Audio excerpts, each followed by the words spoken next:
त्यानंतर त्या डाव्या हातावर सुरुवातीला धरलंय सगळ्यांनी डावा, खूप छान.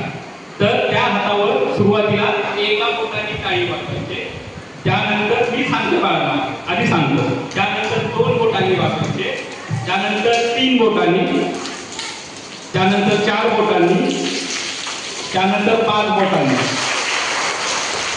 आता नेमकी उलटी कृती करूया. 4 बोटांनी, 3 बोटांनी, 2 बोटांनी, 1 बोटांनी. खूप छान. कसा आला पावसाचा? आला की नाही? मला हे ना मॅडमने सांगितलं होतं आणि मॅडमने सांगितलं होतं की मुलं खूप सुंदर टाळ्या वाजवतात. आणि मी काय केलं, टाळ्या कशासाठी वाजवल्या नाही माहिती आहे तुम्हाला? की मला आत्ता मॅडमने सांगितलं की आत्ताच मुलांनी डब्बा खालाय आणि डब्याबरोबर खिचडी पण खाल्ली. मी म्हटलं जागे इतकं झोपले, जरा पाहूया. धन्यवाद, तुम्ही सगळे जागे आहेत कारण की पावसाचा आवाज खूप छान आहे. बाळांनो, मी असं ठरवलं होतं की थोडंसं तुम्हाला बोलावं, पण काय होतं, खूप वेळ होईल, शाळा सुटायची वेळ होईल आणि मला असं वाटतं की एक सुंदर तुम्हाला एक कथा सांगावी, कारण की पाऊस सगळ्यांना आवडतो, पाऊस मलाही आवडतो. ज्या कथेचा उल्लेख झाला मित्रांचे, तर त्या कथेविषयी आत्ता बरं मला एक विचारायचं राहिलं, शुभ्राची परतबाग शिकून झाले सगळ्यांना? त्यातले तुम्हाला संदेश कळाला की नेमकं काय आहे आणि काय नाही का, शुभ्राने काय काय लावलं वगैरे वगैरे. तर मी तुम्हाला सांगायचं विसरून गेलो की शुभ्राच्या परसबागेमध्ये फळभाज्या होत्या, पालेभाज्या होत्या नाही का, आणि खूप छान छान त्याला फळं आली, फुलं आली, वेलीवरची फळं आली आणि त्यात एक गाजराचं झाड पण होतं. मस्त ते झाड इतकं मोठं झालं की अक्षरशः त्याच्या फांद्यांनी ना गाजरा अशी वाऱ्याच्या झोडक्यांनी अशी लकडलेली होती आणि ती इतकी गोड आणि इतकी चविष्ट होती. बरोबर आहे का? शिकले ना तुम्ही सगळ्यांनी? खोटं सांगताय, खोटं सांगताय. गाजर होतं त्यात?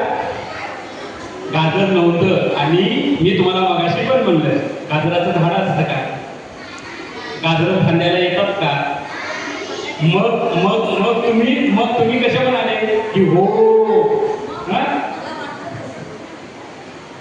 तर बाळांनो, मी फक्त तुमची परीक्षा घेतली. मी एक सुंदर तुम्हाला कथा सांगतो. कथेचं नाव आहे भित्राचे. बरं, आता आपण टाळ्यांचा पाऊस पडलाय. संत ज्ञानेश्वर माहिती आहे तुम्हाला? मॅडमने मला खूप सुंदर त्यांची प्रतिमा भेट दिली. संत ज्ञानेश्वराचं प्रसिद्ध काय आहे? ज्ञानेश्वरी माहिती आहे सगळ्यांना?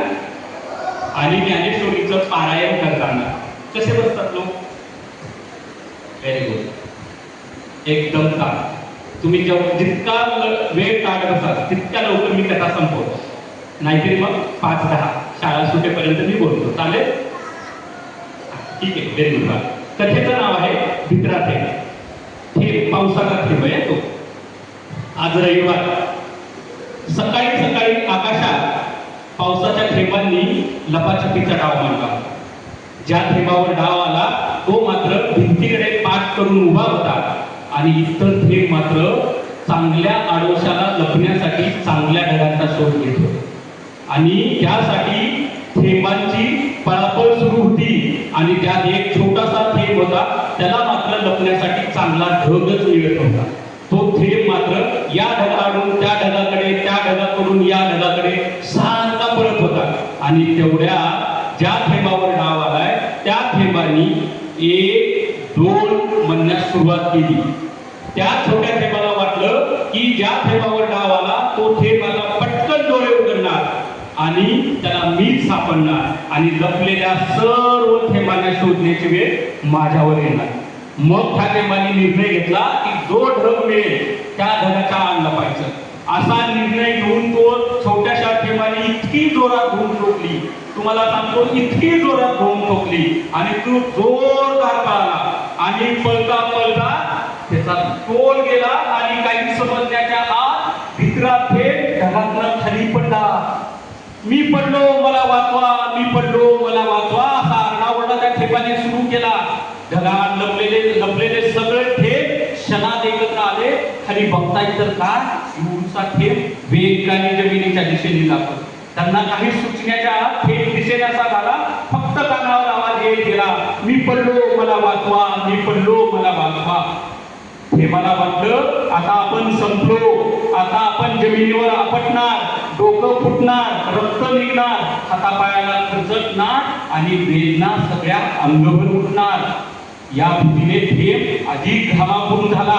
त्यांनी पडता पडता खाली डोकावलं तर आता काय जमीन, झाडं, पाणी दिसायला लागलं होतं. आता थेंबाला वाटलं आपण संपलो, काही क्षणच आपण आता जिवंत राहू शकतो, त्यानंतर आपण आता मरणार आहोत. आणि त्यांनी परत खाली बघितलं तर जमीन अगदी जवळ आली होती. थेंबाने गच्च हाताची मिठी मारली, डोळे बंद केले आणि थेंब गप्प तसाच पडून गेला. थोडा वेळ झाला, पडल्याचा काही आवाज आला नाही. मग थेंबानी डोळे न उघडता आपल्या डोक्यावरनं हात फिरवला तर काय डोक्याला कुठेही जखम झाली नव्हती, रक्तही निघालं नव्हतं. त्यांनी एका हाताने दुसऱ्या हातावर हात फिरवला आणि त्या हाताने परत दुसऱ्यावर हात फिरवला तर हातालाही कुठे जखम झाली नव्हती. आणि त्याच्या लक्षात आलं की अंगात वेदनाही होत नव्हत्या. थेंबाला वाटलं की नेमकी काय जाणीव झाली असावी, म्हणून त्यांनी बंद केलेला एक डोळा उघडला. बघतोय तर काय इकडं जमीन, झाडे दिसतायत, पीक दिसतंय. म्हणून थेंबाने दुसरा डोळा उघडला तर काय इकडं पाणी पाणी दिसत होतं. थेंबाला वाटलं की नेमकं काय झालं असावं, आपण जमिनीवर आपटलोय की नाही.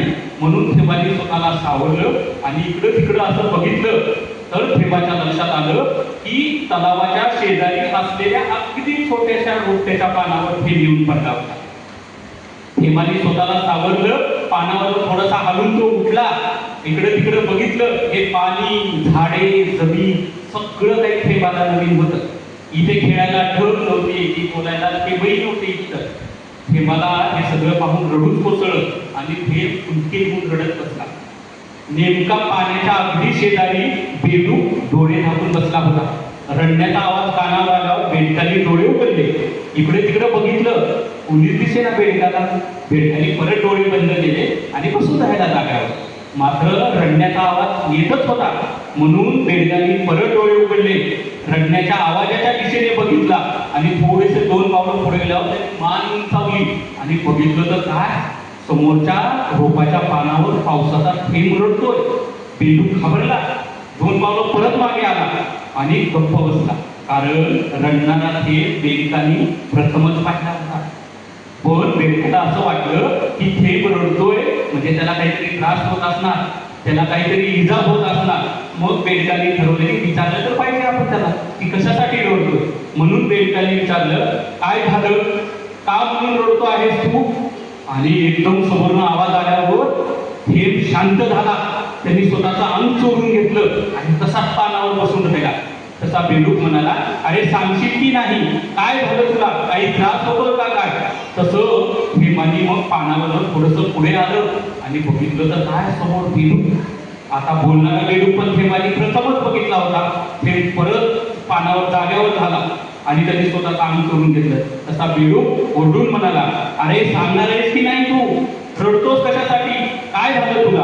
तसा थेंब रडवेल्या आवाजात म्हणाला, आत्ताच ना थोड्या वेळापूर्वी आकाशात माझ्या मित्रासोबत म्हणजे थेंबासोबत लपाछपीचा डाव खेळत होतो आणि मला असं वाटलं की आता माझ्यावर डाव येईल, म्हणून ठरवलं की जो ढग सापडेल त्याच्या आड जाऊन लपायचं आणि जोराचा पळालो. पळता पळता खोल गेला आणि खाली पडलो. पडताना असं वाटलं की आता आपण संपलो, आता आपण मरणार आहोत. हे बोलणं सुरू असताना बेडूक गालात हसला आणि म्हणाला, तो पावसाचा थेंब ना. तसा थेंब म्हणाला, हो. तसा बेडूक मोठ्या आवाजात म्हणाला, अरे मग तुला कसली आहे कोसळण्याची भीती, मरणाची भीती. तसा थेंब रडवेल्या आवाजात म्हणाला, का वर्ण कोसळताना थेंबाला भीती वाटत नाही का, थेंबाला लागत नाही का. तसा बेडूक परत जोरात हसला आणि म्हणाला, बहुतेक तुला तुझी निर्मिती, तुझे कार्य आणि तुझी उपयुक्तताच माहिती नाही. तसा थेंब म्हणाला, हो मला यातलं काहीच माहिती नाही. बेडूक म्हणाला, थांब तुला सांगतो मी. तर बेडूक म्हणाला की अरे थेंबा, तुला आकाशातनं कोसळण्याची भीती बाळगण्याचं काहीच कारण नाही. मुळात तुला हे जमीन, हे झाडं, हे पाणी अजिबात नवीन नाही.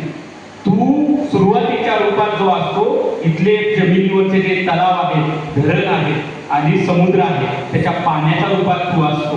कालांतराने त्याची वाफ होते, बाष्पीभवन होतं, त्याचे ढग तयार होतात आणि त्या ढगाला एका विशिष्ट वेळी गार हवा लागली की पाऊस पडायला सुरुवात होते. आणि तुला सांगतो की जर प्रत्येक ठेपाने तुझ्यासारखं घाबरलं, तुझ्यासारखं कोसळण्याची भीती मनात बाळगून ठेवली तर पाऊस कसा पडणार या जमिनीवर? तूच नाही तर तुझ्यासारखे असंख्य थेंब या आकाशातनं दरवर्षी पावसाच्या रूपाने कोसळत असतात आणि आकाशातनं पडलेला थेंब जिथे पडतो तिथे स्वतःला सामावून घेतो. आणि म्हणून मी तुला सांगतो की तुझा तो धर्म आहे, कोसळणे हा धर्म आहे, त्याच्या संदर्भात भीती बाळगण्याचं कारण नाही. हे बेडकाचं बोलणं ऐकल्यावर हे मला थोडंसं समाधान वाटलं, त्याच्या शंकेचं निरसन झालं आणि मग हे म्हणाला, धन्यवाद बेडूक दादा की तुझ्यामुळं कळलं की माझा जन्म कसा होतो, मी असतो कुठे, खाली येतो कसा. आणि हो, मला हेही कळलंय आता की आम्ही जर आकाशातनं खाली नाही आलो तर इथल्या शेतीचं काय होईल, पशु पक्ष्यांचं काय होईल, माणसांचं काय होईल. त्यामुळं मी आता घाबरणार नाही, जगातनं कोसळताना विचार करणार नाही आणि मी पुन्हा पुन्हा इथे येईन, पाण्यातली वाफ होईल, आकाशात जाईल आणि तुमच्यासाठी कोसळत राहील. असे म्हणतात बेडकालाही समाधान वाटलं. बेडूक पुन्हा जाग्यावर बसला, त्यांनी आपले डोळे झाकून घेतले. हेमाली मात्र आतापर्यंत आपलं अंग असं चुरून ठेवलं होतं पानावर. हेमाली आता आपलं शरीर सगळं सैल सोडून दिलं. थेंब पानावरनं ओघळत ओघळत ओघळत पाण्याच्या शेंड्यावर आला, शेंड्यातनं पाण्यात पडला. थेंब पाण्यात पडतात टबक असा आवाज झाला आणि हलकेसे तरंग निर्माण झाले. आकाशातनं पडलेला थेंब पुन्हा एकदा पाण्यात सामावून गेला. आकाशातनं पडलेला थेंब पुन्हा एकदा पाण्यात सामावून गेला. कशी वाटली कथा? छान वाटली ना? आता कळलं ना भाज्या कशा येतात, फळभाज्या कशा येतात, पाऊस कसा पडतो. तर मुलांनो, मी फक्त आता तुमचा 1 मिनिट घेतो की तुमचं वय खेळण्याचं आहे, भरपूर खेळा. वडील जिथे जिथे फिरायला घेऊन जाते तिथं फिरायला जा, निसर्ग समजून घ्या. सर्वात महत्वाचं, तुम्ही आता अक्षर साक्षर झालेले आहात, तुम्हाला पुस्तकं वाचता येतात, तुम्हाला लिहिता येतं. गरज आहे ते निसर्ग साक्षर होण्याची, निसर्गाला समजून घेण्याची, निसर्गाचा अनुभव घेण्याची.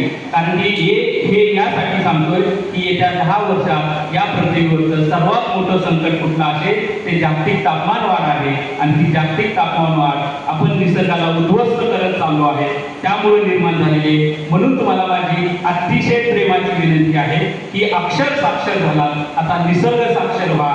बालपणाचा प्रचंड आनंद घ्या, भरपूर खेळ खेळा, लागेल तुम्ही पडाल त्याचा अजिबात विचार करू नका. थोड्या वेळासाठी त्रास होईल पण खेळ खेळणं बंद नका करू. भरपूर खाऊ खा. मी जे म्हणालो की ते तर खाच खा, पण जे खायचं नाही, vada pav, pizza, burger, samosa, sandwich, त्याचाही कधीतरी अनुभव घ्यायला काही हरकत नाही. फक्त मोठ्या प्रमाणात खाऊ नका, स्वतःची तब्येत बिघडू नका, पालेभाज्या खा, निरोगी राहा. पुन्हा कधीतरी आणखी तुमच्याशी गप्पा मारायला येईल. या श्री शारदा माध्यमिक विद्यालयाच्या सर्व टीमनी मला इथे निमंत्रित केलं, तुमच्याशी संवाद साधता आला, तुमच्या प्रश्नाची उत्तर देता आली आणि जो मी धडा दिला त्याचं बऱ्यापैकी सार्थक झाल्याची अनुभूती मला आली. मी तुम्हा सर्वांचा ऋणी आहे. धन्यवाद.